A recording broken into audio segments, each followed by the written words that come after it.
Hello and welcome to today's webinar presented by Delubal Software. Today we'll be working in our structural analysis and design software, RFEM. The topic for today's presentation is member surface and solid stress strain analysis in RFEM 6. My name is Amy Heilig. I'll be your presenter. I'm the CEO of the US office and also a technical support and sales engineer, and I'm located in Philadelphia, Pennsylvania. My colleagues Alex Bacon and Siska Chua will also be joining me as today's moderator, answering any questions you may have. They are both technical support engineers, also located in our Philadelphia office. If the control panel does seem to get in your way when you logged into this GoToWebinar, feel free to show or hide that with the orange arrow up at the top. We always want to encourage everyone to ask questions throughout the presentation. You can do so within the same dialog box. If by chance we don't get to all your questions, we'll certainly send you a follow-up email afterwards. So as far as the content over the next hour today, we will begin with our first example, which will be a stress strain analysis with member elements or 1D elements within our program RFEM. We'll then move on to the second example, which is a stress strain analysis with surfaces or essentially 2D elements. And I'm going to be showing you a new feature in RFEM 6, including line weld joints. Example 3 will be a stress strain analysis with a solid, and that will be our structure over here on the right-hand side, and that is essentially a 3D element. So we'll be working in our FEA program RFEM today, but we'll also be utilizing the stress strain analysis add-on as well as the nonlinear material behavior add-on for that second example. And finally, we'll touch on a report printout documentation at the end of the presentation today. So begin within our main program RFEM here, and I've already created the first model, and you'll notice I gave it a model name. The type of model is set to 3D, and under the add-ons, this is where we want to activate the stress strain analysis add-on. So these are all the multiple add-ons that we could purchase with our RFEM license. So we'll be starting with this one for today. So once we've activated that, we can see our 1D member elements modeled here in our graphical window. So essentially, if I turn this into wireframe view, these are all going to be one-dimensional elements. And this is some type of facade wall. I have defined the material here for all of these members as 6061 T6, and this comes directly from the ADM standard. So if we take a look at our material database, notice I use my filters on the left to filter to the ADM, and under the 6061 category, I chose this particular material for extrusions. If we take a look at the cross sections that are defined within this model, we have a couple of them here. These are just basic parametric sections where I could input in the dimensions here, and the program will automatically calculate the cross-section values for me. Same concept for this second cross-section. Notice I just have rotated it 90 degrees here. So I have modeled all of these members, and the program has went ahead and broken some of these apart here. So perhaps we'd like to design these columns as one continuous member. And even though those members are broken apart, it's not a problem, as we can create what's called member sets. So if we highlight all of these single elements here, and we'd really like to design them as one continuous member, we can always right-click, and under the member option, we have what's called create member set. So the program will automatically group all of those together, and now we see them available in our navigator over on the left. I also want to go back to our base data here by right-clicking on the model name, and under the settings and options, I'm going to go ahead and turn on the member representative and the member set representative. So notice we have a couple additional tabs up here at the top. So what the program can do is to group together members that have similar materials, cross-sections, lengths, as well as several other options here. So once we activate these member representatives, we also see them available over here on the left-hand side. And if I turn this into wireframe view, we'll also see those red and blue symbols here, kind of grouping those similar members together. And this will come into play later on with our stress design. I've also applied a couple of supports here. So you'll notice the nodal supports applied at the center line of these small segments. And then we have a sliding nodal support down here at the bottom.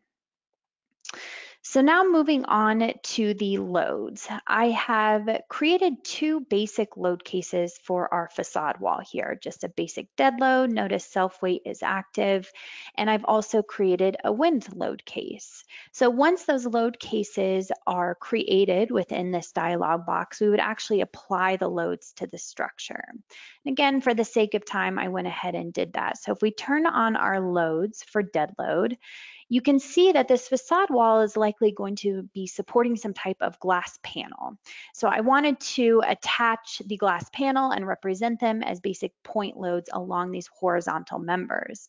And if we double click on these loads, you'll see here that we can set the load type to force, but the load distribution is set to concentrated, where I can set the number of point loads along the member length. So I set the magnitude here at negative 0.8 kips.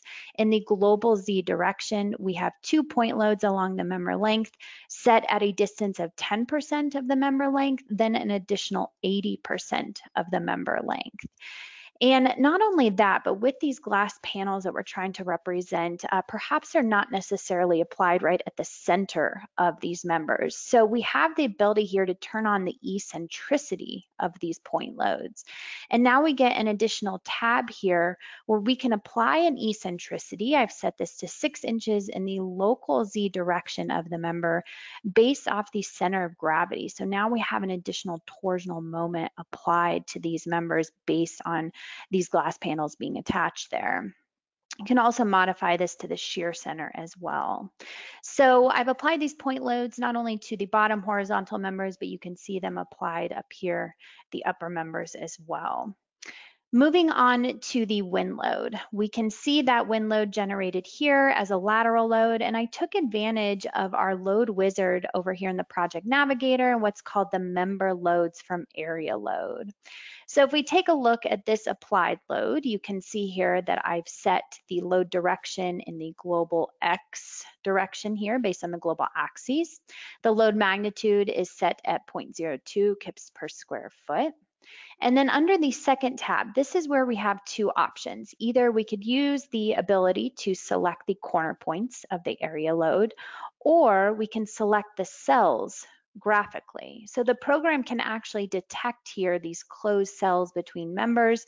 We can graphically select them with our options here, our selection options. And when we do this, all of those cells are automatically populated within this table. So what we'll see here is that applied lateral area load based on a closed area for these members shown here graphically. And we can always right click on this load to display separately. So essentially this is going to be the member loads that are applied based on the tributary area of each one of these members. But we can always right click here to uncheck this display separately for a little bit of a cleaner look there. So now that the loads have been applied to the structure, let us go back into our load cases and combinations, and we're going to back up a step under this base data. So currently I'm generating the load combinations automatically according to the ASCE 7, but you can see here we can select the NBC, Eurocode, and many other international standards. So when this option is checked, those load combinations will be automatically generated according to the standard. The design situations are really important. We have two design situations automatically created, LRFD for our factored load combinations and ASD for our unfactored load combinations. But notice we activate these design situations for the add-ons. So the add-on that we turned on, remember, was the stress strain analysis. So we'll be using this design situation once we get into that add-on for the design portion. Now, if I'm not so interested in my unfactored load combinations, let's say serviceability is not really a concern, we can delete this design situation, or we can simply deactivate it up here in the upper right-hand corner. And under the last tab, the load combinations, this is where we see the load combinations individually listed out based on the ASCE 7 and only according to the load cases we have defined, that dead load and that wind load. So now that the load combinations as well as the design situations are set, what we would like to move on to is the stress strain design configuration. So we're technically ready to run the analysis, but the huge advantage of RFEM 6 is the integration of these design add-ons so that we can run one continuous workflow.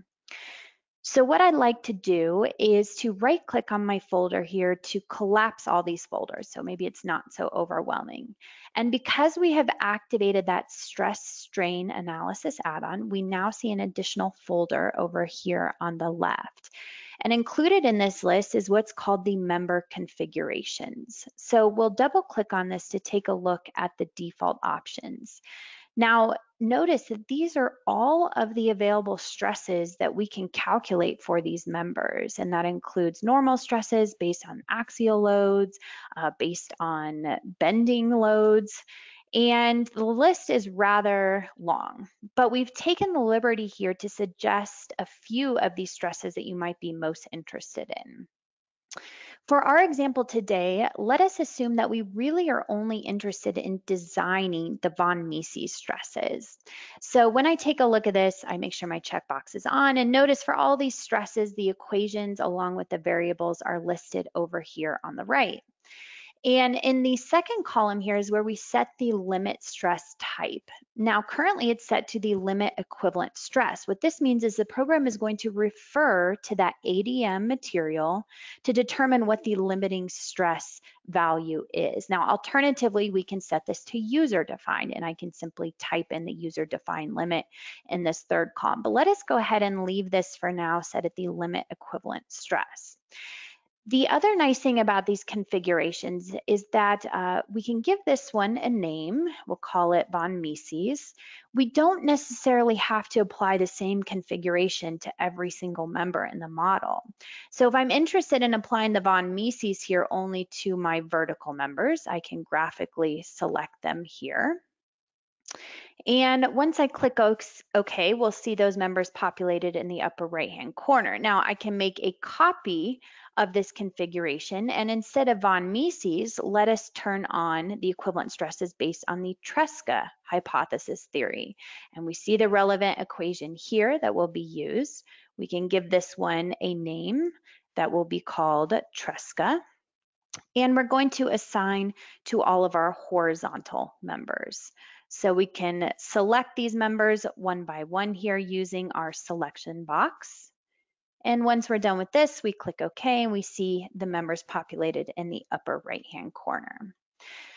So we are now ready to run our calculation. We can go to calculate, calculate all. The program will generate the mesh. It will move through the load cases and combinations for the static analysis, and then it will move through the stress design.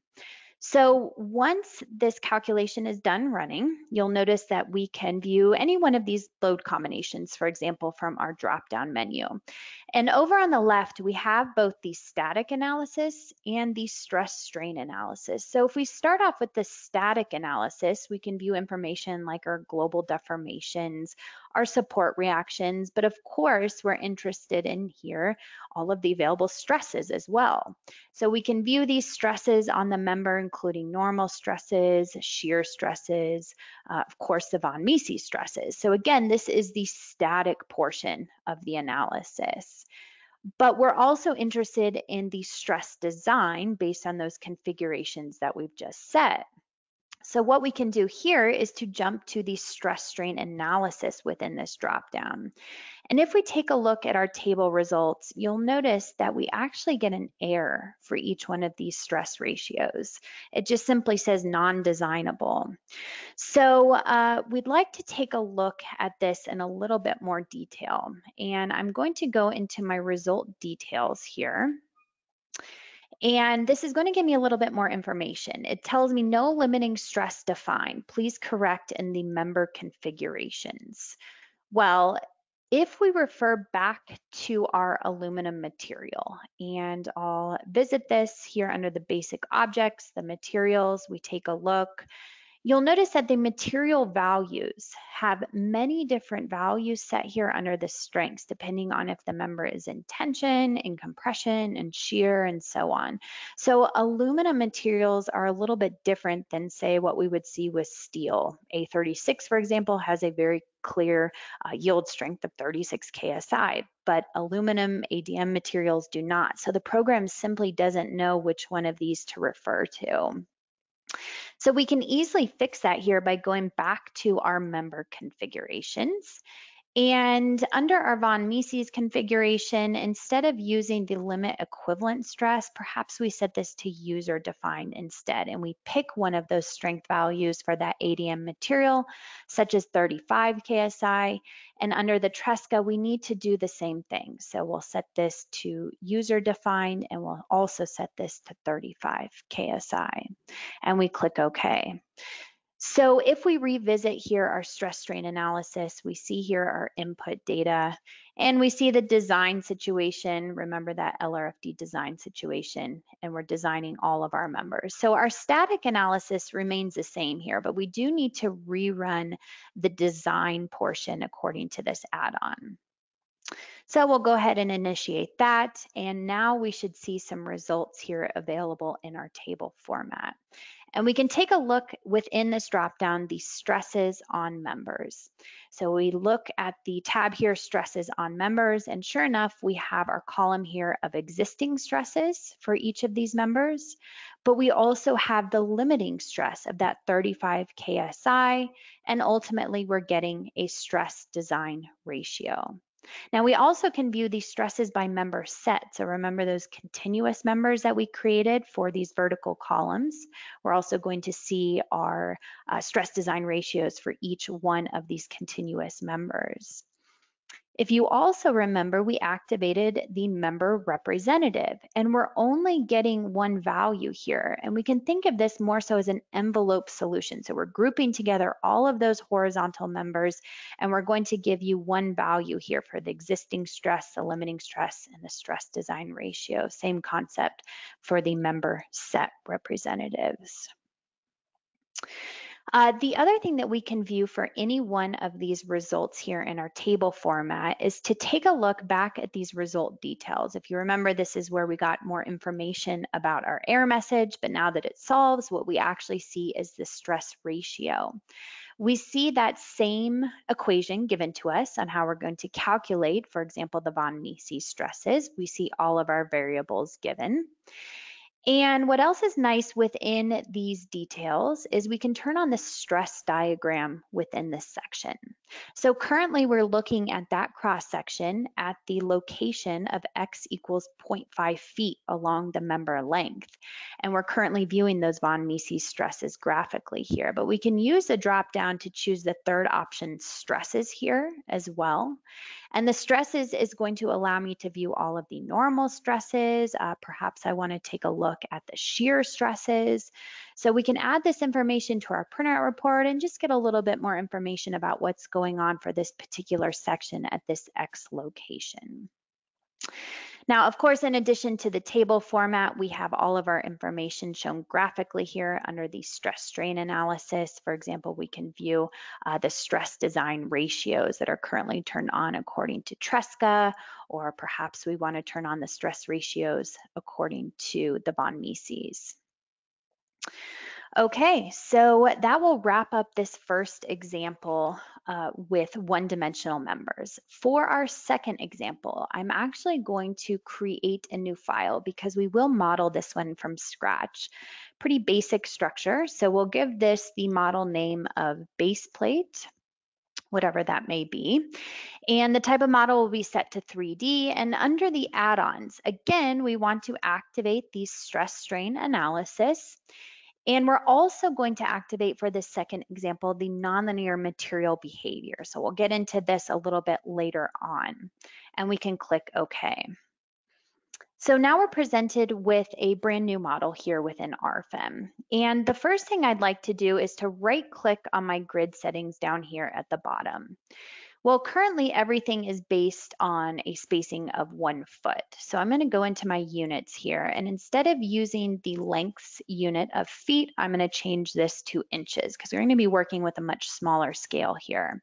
I click OK, and instead of my grid point spacing at every 12 inches, we'll go ahead and set this to every 1 inch, and we click OK. So we zoom in here, and now we see our much smaller drawing grid. So we'll begin by drawing a new surface, and we do so within our toolbar up here, and we'll choose rectangle via center.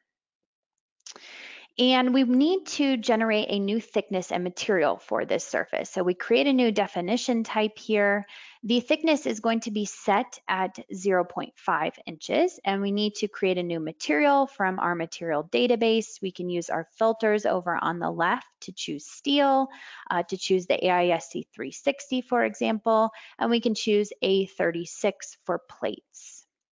So now that this thickness and material have been defined, I can click OK through these dialog boxes. I will snap at the origin here, and I'll make my second click at a point of 10 inches in both the X and the Y directions, and we have our first 2D surface element generated here. Now I'd like to add in some openings. This will essentially be our base plate, and we add in the openings to represent where those bolts will connect the base plate to the underside of the surface. Well, we can do so in a similar manner by creating a new opening, and we'll choose the circle option. And then I can just simply click directly on my drawing grid, and I can set my radius by typing it in on my keyboard, such as 0.75 inches. I hit enter, and now we see that opening generated here on the surface. I'm going to represent my bolt elements with a new nodal support. So I create a node to begin with by directly clicking here right at the center of that opening. I right click to exit, and we're going to create a new nodal support. I'm going to generate a new nodal support definition here as well. And what I'd like to do is to restrain translation in the global X, Y, and Z directions, but I'm going to release rotation about those global X, Y, Z. So this pin nodal support is going to represent that bolt taking over those tension forces. So I click OK once again. I'll snap here to that newly generated node. I right click, and we can even right click on the display of this nodal support to decrease the size to something much smaller, so it kind of fits in with the size of our base plate here. I'll convert this to wireframe view, and I'm going to highlight all of these elements that I just generated. And what I want to do here is to make a copy of the opening and the nodal support. So we'll go to our rotate copy tool. We will create a copy, 3 of them. We'll rotate 90 degrees about the origin. We click OK, and now we can see the rest of those openings and nodal supports generated here. Now, the problem is that none of these nodal supports are currently connected to the base plate. That's just because they're sitting in the middle of these openings, but it's not a problem because what we can do here is to choose the option to create a new surface by selecting the boundary lines. And instead of the stiffness type being set to standard, we can choose this option here, rigid. So we'll fill in those openings with a rigid surface. Notice I don't set a thickness, I don't set a material. That's just simply because the stiffness is really, really high for this particular stiffness type. So when I click OK, I can just simply click around these openings here to essentially connect that nodal support back to the base plate. So now we'd like to move on to modeling the column element. And there are many different ways to do this, but I'd like to show you a quick trick that we have in the program. So I'm going to modify my drawing grid in the vertical direction here. We can see that clearly in our graphical window. And I'm going to create a new single member. And this single member is exactly like what we just saw in the previous example. It's a one-dimensional element. So under the section is where we create a new cross section. And instead of one of these parametric sections, I'll take advantage of a standardized section. And the standardized section allows me to once again use my filters similar to our materials over on the left-hand side. And I can filter, for example, to the AISC 15, and we can choose a W shape here, and we scroll all the way to the bottom because all the shapes are listed, but we choose a W 8 by 35. Now we also need to generate a new material. So we access our material database once again using our filters over on the left, but this time we choose A992. Click OK, and now that new material is associated with this W8 by 35. I click OK. Through these dialog boxes, I snap at that origin, and my second point is going to be up here at 40 inches in the vertical direction. And we have our column generated. But the problem is when I turn this to wireframe view, again, this member is just a one-dimensional element modeled here at the centroid. So we want to convert this to 2D surfaces so we can do an in-depth stress analysis and design. What we have here in the program is the ability to right-click on this member, and under the members menu, I can actually generate the surfaces from that W8 by 35. And notice everything was converted to those 2D surfaces. Now the flanges, the web, everything from that W8 by 35 was converted into these surface elements, including the thickness as well as the material. So we don't need to make any modifications, assuming we still want that same cross section. Okay, so now that we have modeled this column, we do need to apply a surface support down here at the bottom. And what's going to happen with downward deflection? Of course, this base plate is going to bear on some other type of surface that we didn't model today. But in uplift, we want that surface support to fail. And instead, we would expect our bolts, or what we have represented here with our nodal supports, to take over those tension forces. So we create a new surface support within our tools, and I'm going to create a new definition type. We'll go ahead and restrain the shear based on the local X, Z, and YZ axes of this surface. And for my vertical translation, again, based on the local Z axis here, I'm going to set a spring constant of 1e to the 6. So it's really recommended in almost all cases with a surface support not to fully fix it in the vertical direction. We just have better convergence here with the calculation when we set a spring constant instead. And of course, we want to take advantage of this nonlinearity. So RFEM is a nonlinear analysis program. All of the geometric nonlinearities are automatically included within this base program. So this is where we can set failure if positive contact stress in the vertical direction. So now with uplift, we should see that support completely fail, but in a downward deflection, that support will be engaged again. We click OK, we can snap on that base plate and we see that surface support applied here. And similar to the nodal supports, we can right click and use our slider to decrease the size of this. And we can also increase the number of elements we're seeing here or decrease them depending on what we see fit for our model. All right, so essentially the modeling portion is complete. Let us touch on the FE mesh. If I go to calculate, generate mesh, what you'll see here is that the mesh is entirely too big. We're really getting very few mesh points here, which in turn is not going to be an accurate analysis. So it's very clear that we need to refine this FE mesh. Once again, going to calculate, we have mesh settings. So instead of the default 1 foot or 12 inches for the target length, we can set this to something much smaller, such as 1 inch. I click OK and apply. The program will generate that FE mesh, and we can say that this looks much better. But if I zoom in here on these openings, I really only have 4 mesh points around the circumference. So perhaps we want to refine the mesh a bit more around these openings. So I can hold down my control key here to select all 4 of these nodes. I'll go ahead and double click, and we have the ability to activate the mesh refinement under these particular node numbers. Now we get a new tab here where I can create a new nodal mesh refinement. And we can set the radius of this nodal mesh refinement to 3 inches. The inner target length will be 0.1 inches, but we'll transition back to those global settings of 1 inch. I click OK. I click OK once again, and now we see that FE mesh refinement symbol shown graphically here within the model. Perhaps we'd like to do the same thing at the base of the column and refine the mesh a little bit further around these lines. Well, I hold down my control key to select all of them. I can double click to edit the line, and in a similar manner to our nodes, we can activate the mesh refinement for these particular lines. Under the mesh refinement, we create a new definition, and we're going to set the target length to something like 0.2 inches. I click OK. Then we can finally go to calculate, generate FE mesh, and we'll see here a much more refined FE mesh at the base of the column as well as around those openings. So everything seems to be good to go now. Moving on to loading. Essentially what I would like to do is to visit my load cases and combinations here.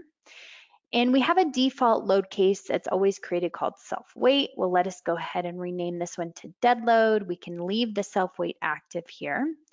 I'll create a second load case for our very simple example today that will be live load with the action category of live load.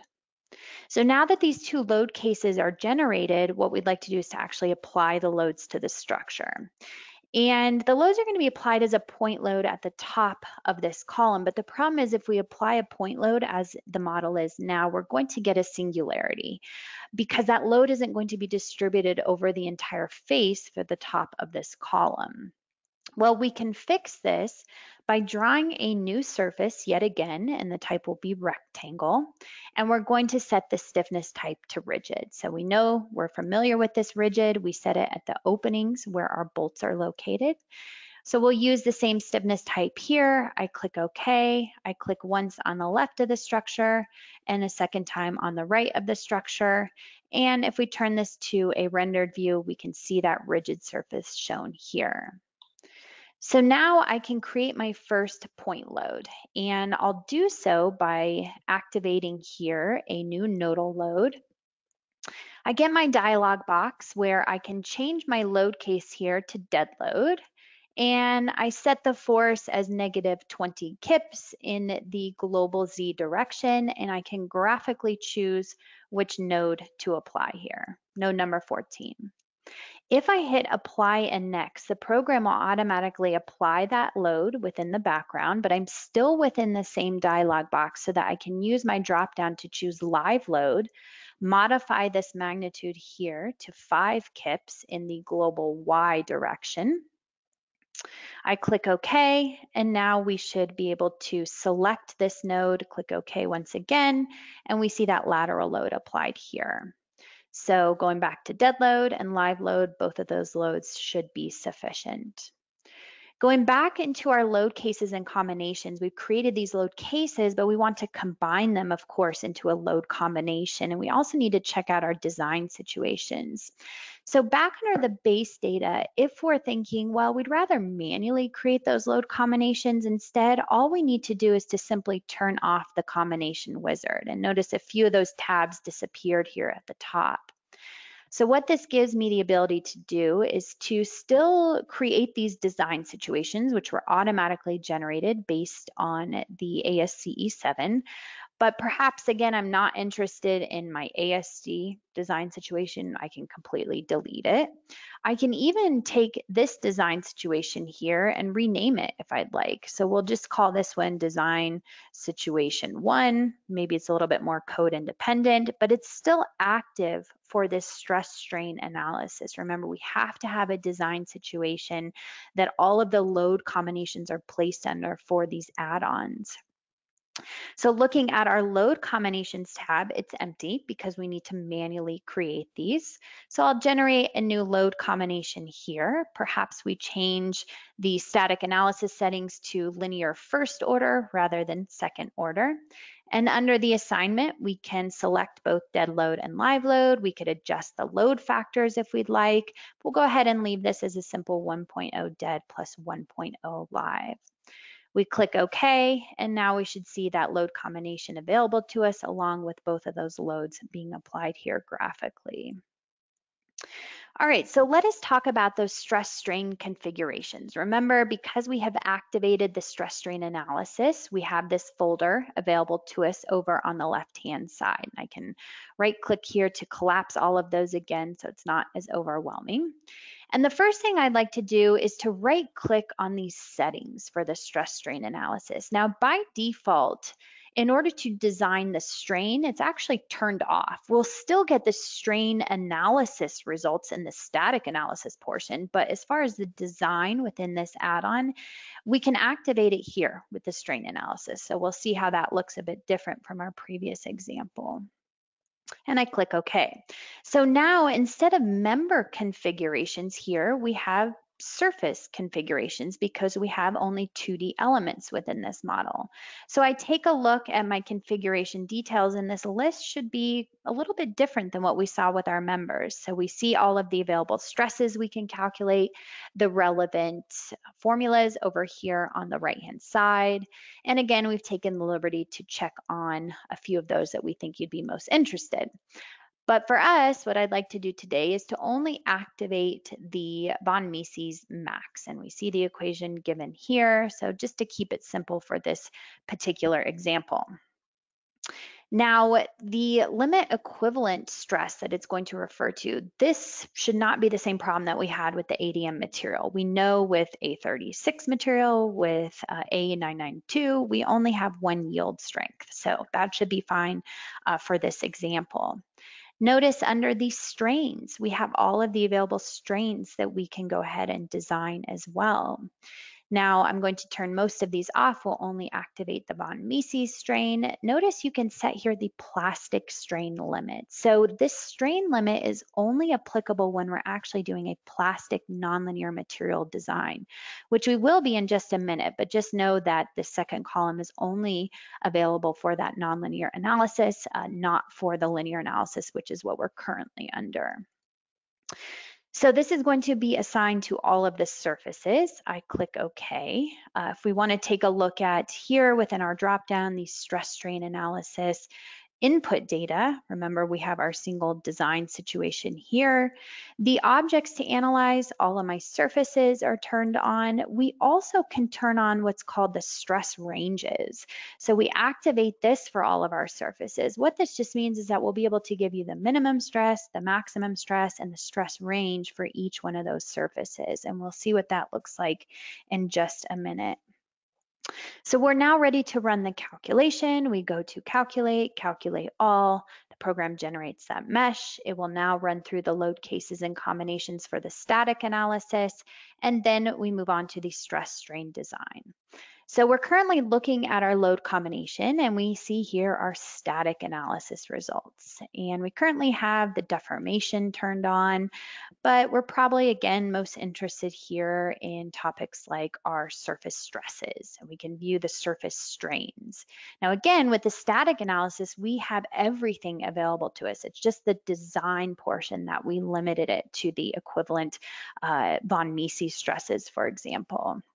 But we can take a look at here the static analysis for those von Mises stresses. And I scroll in here, we certainly have some high stress points. You know, these maybe could be attributed more to a singularity. But notice that the stress value here at these high peak points is 163 KSI. And there's something I'd like to discuss a bit further that's really important when we're viewing our results here on these very small scales for these steel type connections, for example. Under Calculate Result Smoothing, these are the various options for how we're going to smooth the results so that we can present them to you with these ISO bands or these colors that are available here in our navigator. And they really can affect the results and how we're actually viewing them depending on which setting we have set. So what I'd like to do is to go back to the PowerPoint to explain this in a bit more detail. So notice here for my example, I have two adjacent surfaces, surface 1 and surface 2, with the dividing line right down here in the center. Well, the first option in that list that I just showed you is the constant on mesh elements. What we're going to do is to average out the value with each FE element and show a constant distribution display. So notice each one of these FE elements has a single color applied to it. However, each element is very independent of the one right next to it. Now, the average values for each element are displayed at the FE mesh point. So this is 4 values total. So notice we have 4 FE elements at a single point kind of surrounding it. So inevitably, we're going to show a total of 4 points here. Now, this is really recommended for these small scale models, such as maybe what we're looking at today, as well as nonlinear plastic design. And we'll see how when we change to this setting, exactly how our results might look.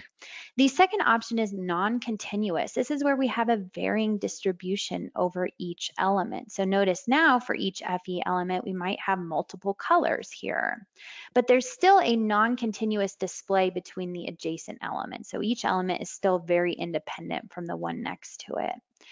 We are going to display the corner values of each FE element at every FE mesh point for a total of 4 values. So again, we have 4 total values here based on those 4 FE elements surrounding that single mesh point. The third option is continuous within surfaces. So this is the default option and currently what we are viewing in our example today.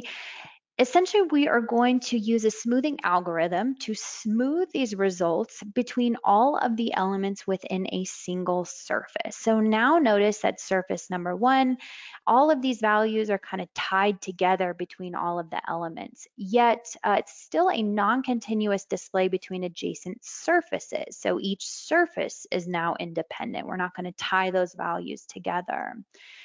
The average value of the elements is displayed at every FE mesh point. So we now have one total value here for each surface because we're kind of averaging those out, smoothing them all together. But notice we have 2 values here where the 2 surfaces kind of butt up against each other.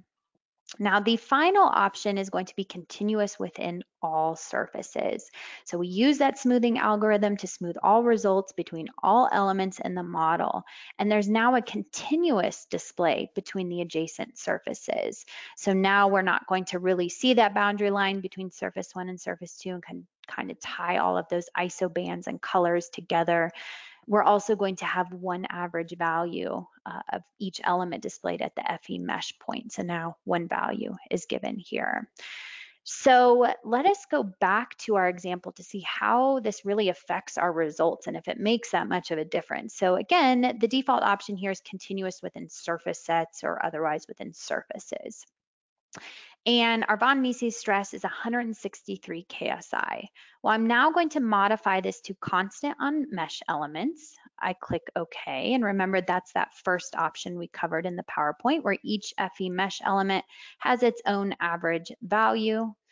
And notice my von Mises stresses is now 90 KSI. So it was significantly reduced because we're no longer trying to tie all of those stresses together within a single surface. So this is why it can really impact how we're viewing our results.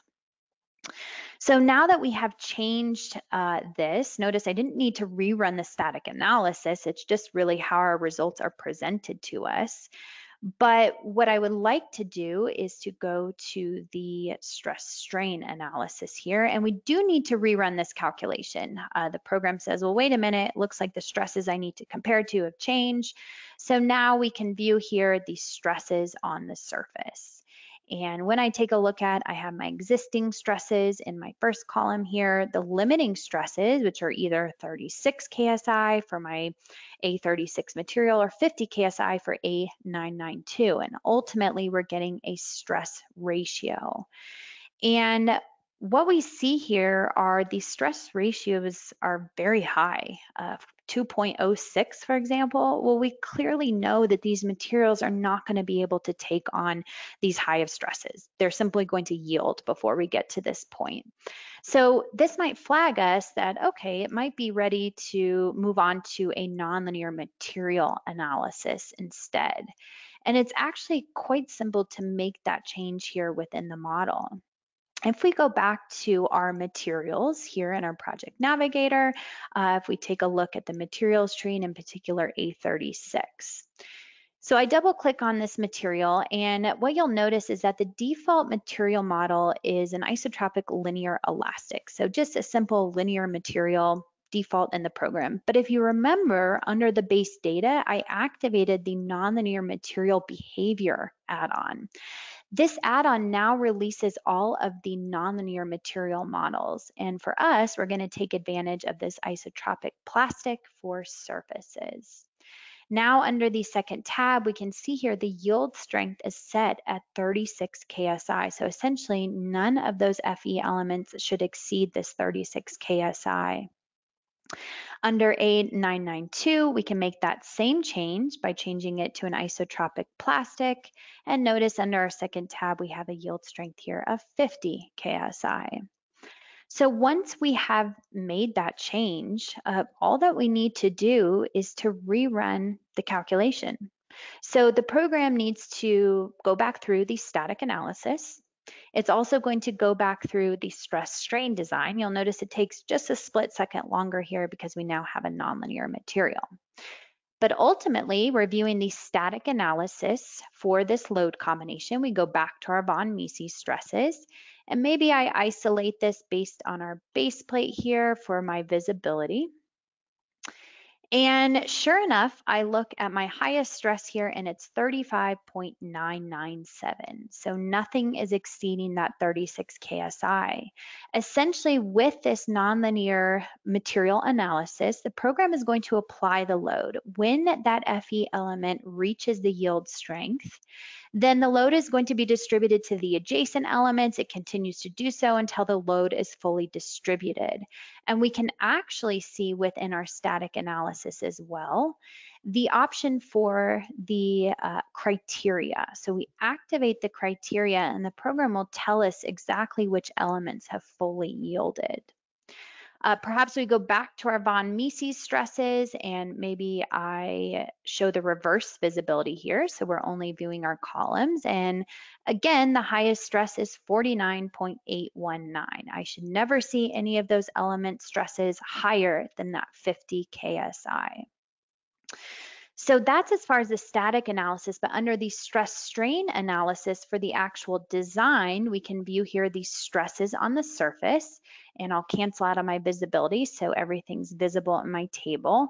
And I would also expect not to see any stress design ratio higher than 1.0.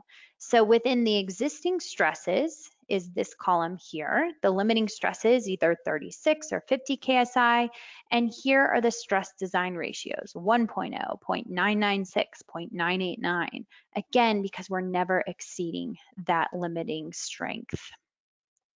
So within these table settings, we also can view the strains on surfaces. Remember, we activated that, so we see the existing strains, but we also have that limit that we have input in that's only applicable for the nonlinear material analysis. And then we get a strain plastic design ratio here as well. And lastly, remember the stress ranges on surfaces. I said that we could activate this. We will show the minimum stress with each surface, the maximum stress, and then the total range here. And everything's synced up in the background here. We can see that red arrow showing us exactly where those high stress points are. And of course, we can view everything graphically here, such as our stress ranges. We can view the stress design ratios. And remember, that's because we use this drop down here for the stress strain analysis. Now, that really encompasses here the nonlinear material analysis. The final thing I want to cover with this particular model is a new feature within RFEM 6. So I'll go ahead and turn off my results here. I'm also going to turn off my FE mesh, so this is a little bit more visible. And we want to take advantage under this option, folder option types for lines, we have the new feature line welded joints. And this is really a post-processing tool that we can actually do the weld design. Now, we're not modeling in the welds for the analysis, but rather we can take advantage of the program calculating the stress flow between surfaces, and we can set our weld joint here and give it the input data. We can also set the limiting stress value and to actually get a design ratio for these welds as well. So let us take a look at what this encompasses. So we activate this line welded joints, and we have our first definition type here. The first joint type is a butt joint, but we also have a corner joint. And notice this picture updates over here on the right. We have a lap joint, and finally we have a T-joint, which is what we'll be utilizing today based on a double fillet. So what we will do is to specify the weld size. So perhaps I set this at 0.167 inches, and then I can graphically assign this weld to a line in my model. So we'll begin with the web that is going to be welded onto the base plate. Then I need to select my surfaces. So I first choose this vertical surface, and then my second click is going to be the surface that it's being welded to. So the order that you choose these surfaces does matter. So we'll go ahead and choose surface number 8, then 1, and we click OK. Well, I can make a copy of this line welded joint, and what I'd like to do here is to modify the weld size to maybe something slightly larger, 0.25 inches. And then I'm going to choose my line of my upper left flange. I then choose my vertical surface first, my horizontal surface second, but I can remain within this dialog box to add a new object. Now I can rotate this around here. I can choose my second line weld joint. I choose my vertical surface, my horizontal surface. I once again add a new object to choose the lower left flange this time, my vertical surface, and then my horizontal surface. And one more time, I create a new object by selecting my right flange with my vertical surface and my horizontal surface, and I click OK. So now we see all of those lines and surfaces generated here with the relevant line welded joint definition types. So now that we have defined these line welded joints, you'll also notice within my stress strain analysis that we have a new option here called line welded joint configurations.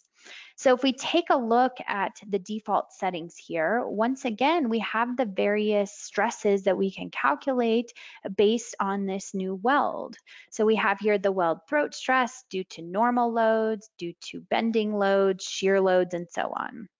Well, for this example, I'm going to activate all of these stresses here along my weld based on those various loads. And then I'm also going to activate the resulting weld throat stress, which is really combining all of these stresses into one to come up with that equivalent stress.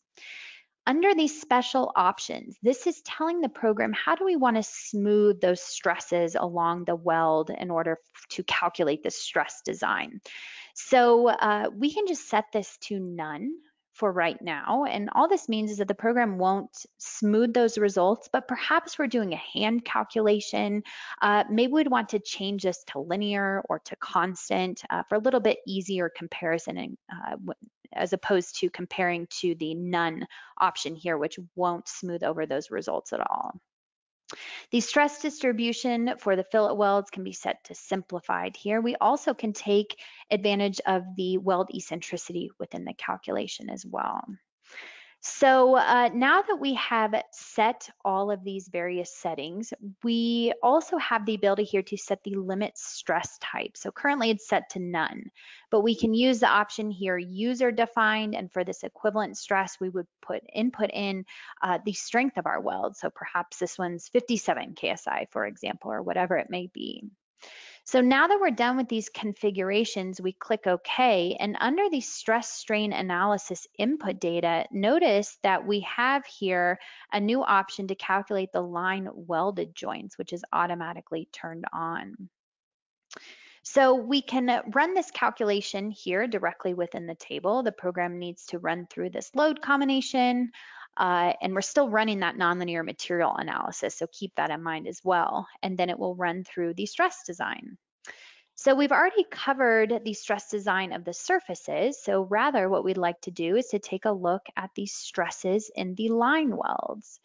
And I'll turn this to wireframe view. We can kind of zoom in here to see exactly what's happening.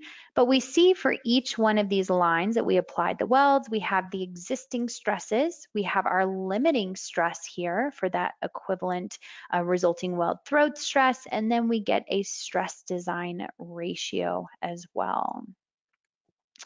So we also have the options to view these graphically here, and you can see the line weld stresses. We can change the view of these. So that option to smooth over the results, this is what I was referring to. Essentially, the program can set this to a linear distribution here, constant, again, if we're maybe comparing to hand calculations. Otherwise, we won't have any smoothing going on. And of course, the stress ratios are shown here as well. So kind of a great new feature, again, that we added within RFEM 6 that will be helpful for some of these FEA connections. All right, so we will move on to our final example today, and this one should go rather quick. This is a 3D solid. So notice that I went ahead and modeled everything here, and we have all of these available surfaces in the model. Well, when we're modeling solids, we set the boundary surfaces to define the solid here by choosing the stiffness type without thickness. So there's no thickness, no material. We're simply using them because when we generate our solid, notice we have here the boundary surfaces. And with the solid element, we do need to give it a material. And in this case, I gave it the material of A36. So I also have a couple load combinations already generated. We have an upward load here right through the openings of this solid. We also have a downward load. So these two load combinations are going to be categorized under my design situation. And we want to right click here to visit our base data. And this is where we can turn on that stress strain analysis. We click OK, and now we get that additional folder over here on the left. And similar to what we saw previously, we now have a solid configuration. So we double click on this, and of course this list looks a little bit different because now we're working with a 3D element, so essentially FE elements in all three directions. So we have some suggestions here, such as the maximum shear stress, the maximum axial stress, but we'll go ahead and just check the von Mises stresses once again. We see the relevant equation given to us here. The program should refer to that 36 KSI for the limit equivalent stress. So once we have set the configuration settings here, we can click OK. And under the stress strain analysis, we can take a look at the design situation as listed here, but under the objects to analyze, we don't want to design these surfaces. We'll actually just end up getting an error anyway that we can't design them because there's no thickness or material assigned to it, but we will design this solid. We also can activate that stress range if we'd like. And realistically, we can run our calculation. So we go to calculate, calculate all. So very similar workflow here for our 3D solid. We're going to essentially calculate the load combinations here. And then once the program is done doing this, it will move on to the stress design within that add-on. Now notice this does take a little bit longer because we've introduced FE elements now through the thickness of this object as well. But once we're done with the calculation, we're currently viewing the static analysis here. We can take a look at our stresses, for example, such as the von Mises stresses. And we see the von Mises stresses for that downward load as well as the upward load. But jumping to the stress strain design, well, we can view the stresses on the solid. We see here the existing stress from the von Mises, our limit stress of 36 KSI, and that stress design ratio here of 0.865. We also can view those stress ranges on the solid as well. So the minimum stress, the maximum stress, and the stress range. Just a couple of quick features that I wanted to point out with the solid element that are either new or improved within RFEM 6 as well If we go back to our navigator under the data, we have under the guide objects what's called clipping planes and clipping boxes. So if we create a new clipping plane by double clicking here, we can create multiple clipping planes at angles. We can define them by 3 points, or we can simply offset from the XYZ axes. So perhaps I set this parallel here to the YZ axes, and I can set my origin graphically by clicking within the model. I click OK and set. And let me go back here to the static analysis, and we'll view our von Mises stresses. But notice you now can view those von Mises stresses throughout the depth of the element, or kind of in the interior of this solid. We also can go back to that clipping plane. We can double click to edit it to invert it. So if we're interested rather in seeing the other side of those von Mises stresses. So you can see that we can create multiple clipping planes, and we can simply turn them on or off by right clicking here and deactivating it, and now we're back to the full view. Same concept for the clipping boxes. So we can create a new clipping box here, and we set the origin. And this time with the clipping box, we need to give it 3 dimensions. So we'll give it maybe 1 inch in the X direction, 1 inch in the Y, and 6 inches in the Z. I click OK and set active. And now we have this clipping box throughout the depth of that solid to view the stresses in the interior within these defined settings. So again, we can see the clipping boxes here can create multiple definitions and can turn them on or off by just right clicking. So that's a little bit more efficient now that we're in RFEM 6 for viewing various results with those solid elements. Okay, so the final thing to touch on quickly, as I know we're running out of time, is just a very quick printout report. And we can create a new printout report up here in my toolbar, or we could create it down here in our navigator. We create a new printout report definition here. And notice the program gives us all of the various input as well as results that we can turn on and off.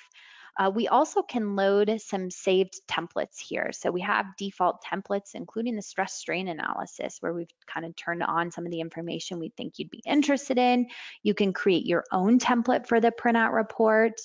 For today's quick example, I'll go ahead and uncheck everything here, and I can right click to collapse all these folders. And we're only going to activate the basic objects. I'll activate my solid input data, for example, and then under the stress analysis, I'll input some of this input data as well as my results. We'll view here the stresses on solid as well as the stress ranges on solid. And I can simply click Save and Show. What the program will do is to open up a separate application here for my printout report. So pretty small printout report for today, but you can see here our header. We can modify this logo to maybe our company's logo instead. We can modify a lot of this input data. We see here a nice picture of our solid, and of course our input data in table format as well as our results. So pretty quick printout report for today. But what we can do is to actually drag this printout report maybe to a second monitor and work concurrently within the RFEM program. So any modifications will actually update in the printout report in real time. And perhaps we'd like to add just one graphic to this printout report quickly. And currently I'm viewing my results here for this upward load. And remember, we have this set at our von Mises. So I'm going to add this particular picture to the printout report. Well, we have a nice feature here under the display, and it's called ISO bands. And this is new within RFEM 6 that we can activate what's called the gray zone. The gray zone just allows me to set certain percentages here of maybe stresses that I'm really not so interested in. So notice those low stresses are now grayed out. And we can continue to increase this until we see, all right, we're pretty content with viewing only the stresses that are of interest here, and everything else is kind of grayed out, those lower stresses that are not so much interest. So we're ready to add this particular graphic to our printout report. So we can go up here to print the graphic to the printout report. And what else is nice is that we can make some changes here. Notice this is set to window filling, so the picture is zoomed in now to take up the entire page width. But I'm also going to activate here the 3D picture in the PDF. So this is currently off by default, but we'll go ahead and activate this. If I click Save and Show, I'll drag my printout report back here, and what we'll see is this picture added to the printout report. Now, nothing seems so special about it now, but if we take this report and we export it to a PDF, and we choose some location here on our computer, we save it, the program will automatically launch whatever PDF application we're using. And in my case today, I'm using the Adobe program here, and we see the same printout report. But I scroll down here to that picture that I just generated, and what you'll actually find is that this is a 3D picture. So this is really nice in the sense that within this PDF now we have the ability to kind of rotate and to view those different stresses however we see fit. Will be nice to send to clients, especially for some of these objects that maybe we don't want to create multiple printouts of different orientations of the stresses, but rather we can just send them this 3D picture directly. So just wanted to mention that's kind of a nice feature within the program. All right, so we will go ahead and conclude our webinar today. You can always visit our website at delubal.com to learn more about RFEM, to learn more about these add-ons that you saw today, including the stress strain analysis. You'll be able to download these models on the same page that you registered for the webinar. Those will be posted within the next day. You can open them up within the free 90-day trial version of RFEM, and after the 90 days, it will turn into a demo version. So if you have any questions about today's presentation or anything else, feel free to contact us at our Philadelphia office. You can see that contact information shown here, our phone number, as well as our email, info-us@delubal.com. So we will have many more upcoming webinars. You can register at delubal.com under support and learning webinars. As most of you know, I will send out a reminder email about a week or so before these take place, so feel free to register through email as well. PDH certificates will automatically be emailed to all participants who were here for the full presentation. So that is a requirement of the states that we are pre-approved provider, that you are here for the full 60-minute duration or to receive that PDH. Now, this isn't automatic. The PDH will usually be sent out within the next day. So again, it's not going to be sent out immediately after the webinar. So just keep an eye out for that within the next day or so. If you watched it with a colleague or you watched in a conference type setting and you yourself did not register for this GoToWebinar with your own name and your own email, please go ahead and request that PDH at the email address you see here, the info-us@delubal.com. Again, if you did not register yourself, you were here for the full presentation, just go ahead and send us a message of who you watched it with, and we can go ahead and generate that PDH for you. And with that said, I want to thank everyone for attending today, and as always, we hope to see you at the next presentation. Thank you.